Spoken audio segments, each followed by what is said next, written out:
Onam special beetroot പച്ചടിയാണ് ഇന്ന് നമ്മൾ തയ്യാറാക്കാൻ പോകുന്നത്. അതിനായി മീഡിയം സൈസിലുള്ള 3 ബീട്രൂട്ട് ഗ്രേറ്റ് ചെയ്ത് വെച്ചിട്ടുണ്ട്.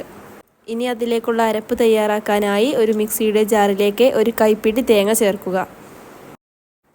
2 പച്ചമുളക്, ഒരു ചെറിയ കഷ്ണം ഇഞ്ചി, 1/4 കപ്പ് വെള്ളം ഇവ നന്നായി പേസ്റ്റ് രൂപത്തിൽ അരച്ചെടുക്കുക.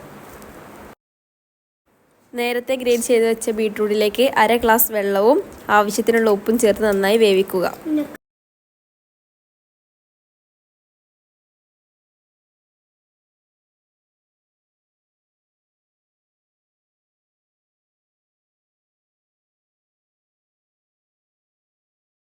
മൂന്ന് മിനിറ്റ് കഴിഞ്ഞതിന് ശേഷം അടപ്പ് തുറന്ന് നന്നായിട്ട് ഇളക്കി കൊടുക്കുക.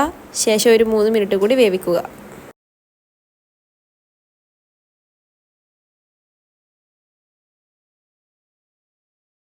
ഇപ്പോൾ നന്നായി ഇതിലെ വെള്ളം വറ്റി കഴിഞ്ഞു.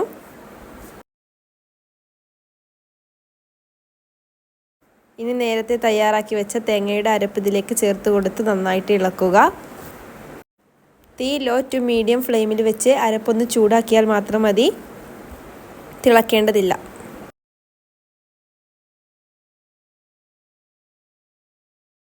ഫ്ലെയിം ഓഫ് ചെയ്തതിന് ശേഷം കട്ട കളഞ്ഞു വെച്ച 1 കപ്പ് തൈര് ഇതിലേക്ക് ചേർത്ത് കൊടുക്കുക.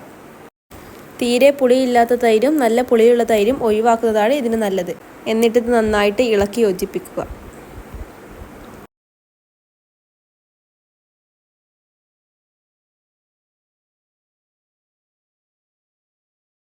ഇനി ഇതിലേക്ക് കടുകും വറ്റൽമുളകും കറിവേപ്പിലയും താളിച്ച് ചേർക്കണം.